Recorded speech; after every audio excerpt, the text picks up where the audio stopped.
Rahul, can you hear me? Yes, this is a history he's tracked and grown up with quite literally in Vadnagar, where Wang Seng came.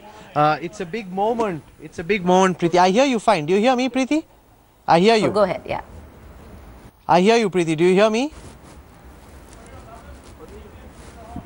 Yeah, okay, Preeti. So this is history that the Prime Minister has grown up with quite literally, because Wang Seng came, and that area, I've been to Vadnagar, is just about a kilometer away from where Modi was born, and therefore this is something that he's literally grown up with. We're currently where the Chinese President and the Indian Prime Minister will be walking. This is the walk around the pagoda. This is where they'll be walking in just a short while from now. From right in front of us, they'll be going. In fact, just come here. Just come here, Kirpal. I think we can see the Chinese President and the Indian Prime Minister, who will come here in a short while from now. They'll walk across this pagoda. This place has been cleared, sanitized completely, and outside on the crowds, outside when we were coming in on the roads, Preeti, there were thousands of people who'd gathered. But unlike other places, unlike say New York or Sydney, where a lot of people had actually gathered to see India's Prime Minister, here people aren't as aware. Were lining up with cameras out, and for them the big star attraction was Xi Jinping, who's quite a powerful over here. He's a very charismatic leader, and they were all waiting to get pictures clicked. There was a loud roar when the two leaders came in. Lots of excitement. Talk us through on what's happening inside right now. So the Chinese media, the official media, is just coming in. In a moment from now, we'll have the Chinese President and the Indian Prime Minister who will walk across. And this is, in some senses, reminiscent of what happened when, I think they want us to move to the side, Kirpal. Can we just step aside just for a moment, Preeti? Stay with me. So this is reminiscent of what happened when President Barack Obama took Prime Minister Narendra Modi for a walk around the Martin Luther King Memorial just step back, Martin Luther King Memorial in Washington, D.C. Fairly similar. President Xi himself walking the Indian Prime Minister around. We'll see them pass in just a moment from now. They'll walk all across the pagoda. We're told that there's a possibility that they might be going up as well. It's interesting, Preeti. I just want to show that to you. You see that drainage pipe over there? Sticker that's put out on the side. That really shows that this has been checked, it's been sealed. So Chinese precision going all the way down to the drainage system as well. They've been very methodical.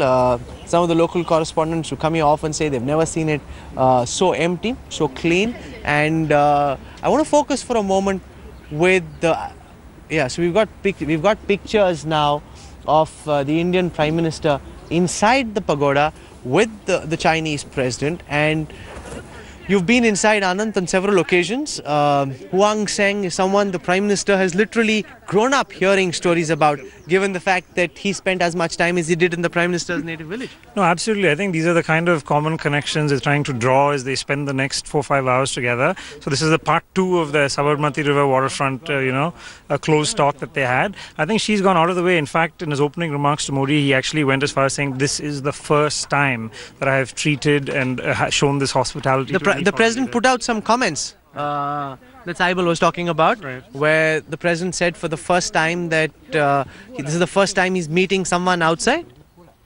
Yes, I think the Chinese state-run Xinhua news agency just reported that in his opening remarks to Modi, he just said this is the first time I've ever gone to this length. In fact, one of the gentlemen who got a big hug from the Prime Minister, Saibal Dasgupta, he's an old China hand, also has spent a lot of time with Modi when both were growing up, quite literally. That would have been a special moment, big rousing reception. Anand, you were there, right, when that happened? Why don't you describe what happened? Yes, I think Saibal put out by the Chinese President. The President and the Prime Minister are now walking out. This is where they'll walk past us, and there's no pagoda at the pagoda, of course. That's the one linkage all the Indian journalists have been trying to find. But what is it that the Chinese President said? The Chinese President said that this is the first time that he has... On the political side, there was a lot of discussion on strengthening trust and increasing convergence. Political issues were discussed, boundary issues were discussed, including peace and tranquility on the border. Trans-border rivers was discussed. On the economic side, the trade deficit and the investment climate. These were two issues which came up. There was some discussion on the challenges of reforms. And President Xi spoke of the miracle of Gujarat under Prime Minister, and now the fact that he was trying to now do it at a national level. There was some time spent on discussing connectivity issues and finding ways of India and China working together. Then terrorism naturally came up because of today's incident in Kabul. There's a reference to that and to the attack in Karachi. And the need to strengthen counter-terrorism cooperation between India and China. There was also the issue of CCIT, the Comprehensive Convention on International Terrorism, that was mentioned on our side. Then there was some talk of Nepal, what India and China had, how India and China had responded to the earthquake situation in Nepal, and also to Maldives when they had that problem with water. In terms of international issues, UN Security Council reform came up, and India's NSG membership came up. So these were the sort of the highlights of the discussion, the issues which really came up today, and I'll give you a much more detailed readout tomorrow. Thank you very much. Could you just give us a response on Pakistan, Secretary? So, that were discussed during this meeting. In just a moment from now, President Xi Jinping and Prime Minister Narendra Modi will begin the walk around the Wild Goose Pagoda here in Xi'an. It's interesting, Anand, that the Foreign Secretary says he didn't take any questions, but he says that the entire gamut of bilateral issues came up for discussion. Have you heard anything at all from the Chinese side, apart from what was put out on Xinhua? Oh, no, well, Rahul, so far they haven't briefed us. We'll probably have something from them tomorrow in Beijing. But I think that was why so much was invested in the Modi-Xi talks, because... No, but it's interesting that the Chinese president says, I hope Modi is happy. No, I think in part it was because I think Xi himself has personally said he was very touched with the warmth that was shown to him in Gujarat. So I think he wants to make it clear that he's reciprocating. So I mean, I think that's what I would read from that. No, but I mean, in terms of the issues that the Foreign Secretary Jaishankar just spoke about, I think that's why people are investing so much in these talks, because pretty much everything is on the table. Tomorrow we're going to have agreements announced when Modi finishes meeting with Premier Li Keqiang. These are, of course, agreements that have already been negotiated. But I think everything is pretty much on the table in the half a day. No, but the Foreign Secretary says that they spoke about India's membership of the United Nations Security Council. Now, Pandit Nehru helped China get a seat on the high table. Now, is Prime Minister Modi expecting the Chinese president to do the same? And what's your reading inside China? Would they be prepared to do so? I think it's probably too early for that. We'll have to wait and see whether in the joint statement that comes out tomorrow, if there's any change. But in the interview that Li Keqiang gave India today, one of the questions we asked him was that you've spoken about wanting India to play a greater role. How about the UN Security Council? So he sort of stuck to the very careful formulation that China has been following in the last 2 years, which says we support and understand India's aspirations to play a greater role in the UN, including the Security Council. So supporting aspirations is not quite supporting a candidature or a bid. So it's still one step away from that. So it'll be curious to see if there's any change in the formulation. And also explain the response that she gets, because viewers, when they see these thousands of people gather, and they're used to these crowds in New York, but that's for Prime Minister Modi. In this case, it's not really for Prime Minister Modi. They've got their selfies out, they want selfie sticks out, they want to take pictures, but a lot of it seems to be for Xi. In a communist country where there isn't much emphasis on personality, he's the first one who's built some form of a personality cult around him. Yeah, I mean, he's so different from Hu Jintao in the sense that people are actually, he's a populist leader. I mean, here in Xi'an, there's a lot of pride that he's from this province. In fact, when I travel to his hometown, it's become a big tourist destination. So it's so difficult to sort of imagine with Hu Jintao. Okay, the Prime Minister, we're being told by the Chinese friends over here, will be coming in at the third point. They'll be exchanging gifts and we can shoot pictures from here. So we will see all that happen. And also, I think wherever the Prime Minister is going, this seems to be a part of his style of doing diplomacy. When he goes to Paris, he wants to have a boat cruise around the river. When he goes to Washington, there's a trip to the Martin Luther King Memorial. So it's very, very high on optics and the visual spectacle. I think optics is one thing, but of course people are waiting to see if it translates into something more than that.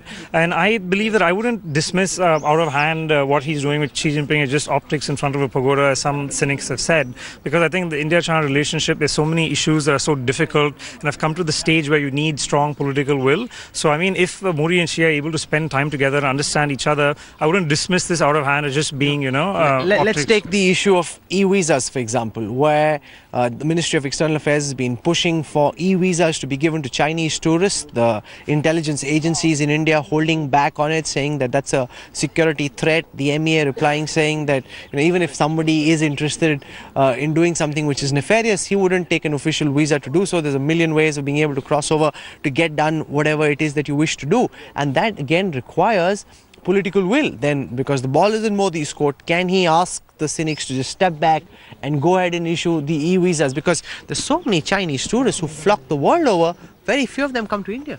I know. I mean, we just were seeing the figures that there are more Chinese tourists who are now going to the Maldives. I mean, the 3 lakh Chinese tourists are going to the Maldives. They spoke about Maldives during their talks as well. And I mean, it just goes to show that India has missed the bus when it comes to attracting Chinese tourists. And a lot of them say that visas are a big obstacle. So it remains to be seen if both of them can iron this one out.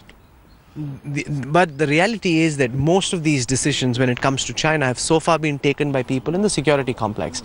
They haven't been taken by people on the trade side of things. And do you think that's something that holds India back? And is that a cause of irritation here in China, that everything is viewed at with suspicion, even when it comes to the high-speed rail corridor that China is offering? China wants to build a high-speed rail corridor all the way from Delhi to Chennai. There's a $36 billion project. The feasibility study for that project is currently on, and in the first instant, even while the feasibility study is on, they want to build a pilot project either from Delhi to Agra or from Chennai to Bengaluru, and the Indian Railways is saying that's not viable. There's no point for us to be investing so many billions of dollars in the railways, high-speed rail corridor. What we need to do is upgrade our basic infrastructure. There's a lot of talk in India, and therefore are the Chinese beginning to feel that very little is getting done? No, I think the challenge for the Modi government has been balancing this the security interests in terms of signaling to not just China but the world that they'll be more friendly to foreign investment. So I think there was a lot of anger with the last 5-6 years of the UPA government when it came to Chinese companies feeling that they were being singled out. And when for example, in the telecom sector, when companies from European countries were being allowed, they felt that rules were being changed and goalposts were being moved and Chinese companies were being targeted. But generally, in terms of their investments in Gujarat, which attracted more Chinese investment than any other state in India, they had a very good experience. The foreign secretary said they spoke about the Gujarat miracle, and the fact that President Xi hopes whatever he thinks of as the Gujarat miracle can be replicated across the country. But so far they haven't seen that the openness that they experienced in Gujarat has been translated in New Delhi. So I think they hope that following talks over the next 2 days, that they want to see real intent from the Modi government, that it's just not words and it's much more than that. Where are the two leaders at this time? We were told there's a possibility they might be going up to the second floor. It's open. This pagoda tilts to the west. Why does it tilt to the west? It was built originally when Huang Seng came in, and at that time apparently the pagoda collapsed. It's collapsed later in an earthquake as well. So a lot of history associated with this pagoda. Being the source of Buddhism in China, so I think that's why it sort of invests the Modi-Xi meeting as well with this, this special significance. Okay, this is the pathway where the Indian Prime Minister will be walking along with the Chinese President, and he's giving a personal guided tour. And he understands, of course, a lot about this area because he was born and brought up in Xi'an. Now, Xi'an in some senses is like the Gujarat in India today in terms of the importance that leaders from Xi'an hold in the Politburo, in the Central Military Commission. And are there parallels there? Because you've got Amit Shah, you've got Modi, you've got others who matter in India being from Gujarat, and therefore parallels being drawn with Xi'an? I think to some degree, but I think the greater parallel is in terms of Modi and Xi. If you look at what Xi has been doing in China, it's so much a one-man show. So it's not even that he has a team of people from Xi'an or Shanxi, it's just that Xi, who sort of consolidated power so rapidly, and it's entirely his administration. The fact that he's, going into matters of economy, which were earlier held by the premier, into matters of diplomacy. So I think in that sense, there's a parallel that, you have these two strong leaders who have come up in both countries, and which is why there are rising expectations. I mean, some people say it's a simplistic reading that, well, strong leaders will also take strong positions. Well, the other argument is, well, strong leaders will also be able to make headway. So I think it's still too early to say which way this is going to go.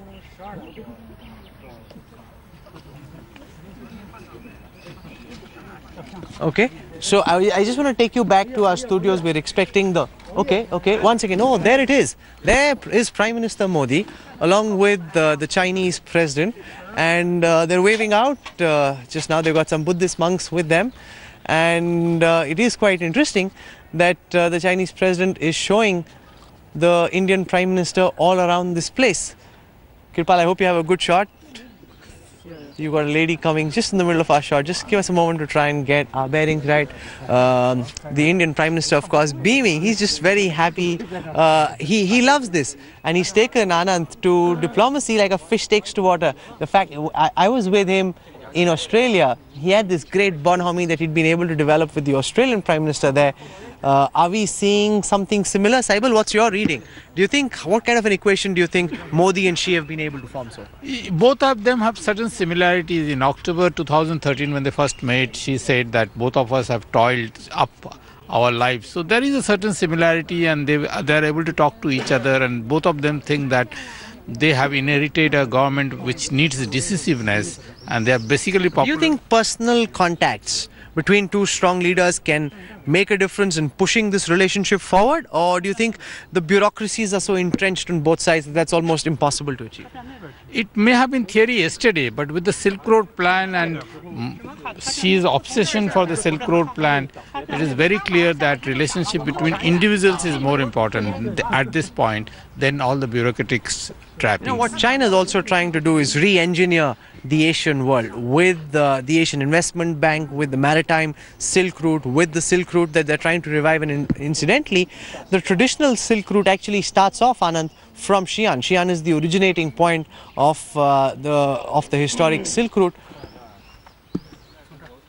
Just as they come down from the pyramid where they are right now, the President and the Prime Minister will come, walk past us, and that's the walk around the pagoda. Personal time being spent with virtually no delegates around.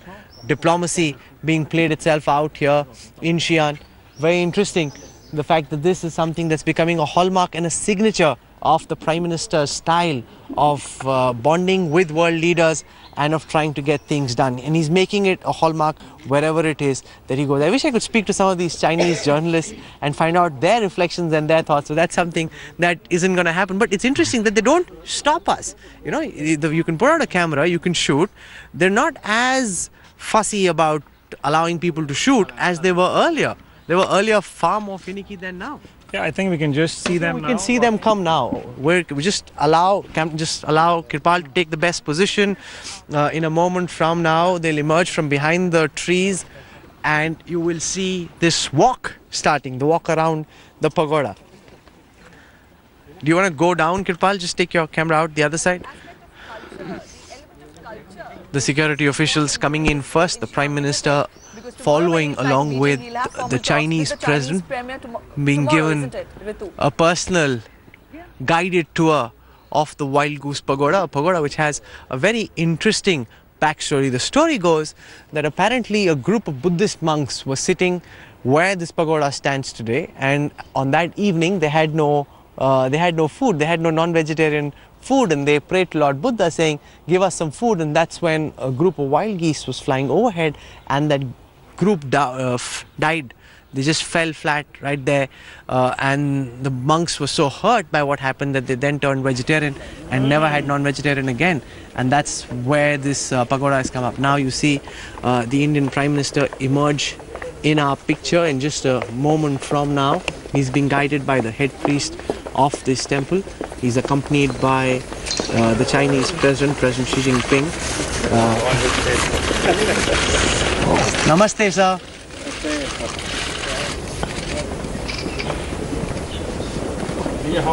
Ni hao. The gentleman you see behind him is the interpreter, and a very enviable role, Anand. He's the one who gets to listen into the dialogue and the discussion which no one else gets to listen to. No, absolutely. I think even in Gujarat, he was privy to things that none of us were. So, I mean, I think they're going to spend the next 1 hour. They're going to be inside for 1 hour? And they're spending 1 hour in, in this property, and they're going to be looking inside in this room where they have... What is inside? I think I was just speaking to one of the monks. So he said this is one of the sort of prayer rooms that they have, as well as a Buddha statue inside. So I think they will shortly probably allow us to go inside as well. Inside where the president is? Right, I think so they will spend some time in this prayer room in this temple, which is behind the pagoda. Okay, so just bear with me. This is live television quite literally, and we're also not 100% certain of where they're taking us, but it's interesting that the Chinese president is giving a personal tour to the Indian Prime Minister, walking him around the pagoda. The Prime Minister, of course, loving it. You know, he likes the attention, he likes the spectacle, he likes the fact that he's bonding with world leaders, and they've just gone in to take a look at this temple. With this, just for a moment, while we wait for the Prime Minister to come back, we take you back to our studios, and the moment we have another visual of the Prime Minister emerge along with the Chinese President, we'll come back live to Xi'an and track President Xi Jinping's visit with the Indian Prime Minister. Now we see Ajit Doval, India's National Security Advisor. You see Ashok Kanta, our ambassador. He's the first gentleman right in front. You see Vikas Swarup, who's the Joint Secretary External Publicity. They're all walking in as well.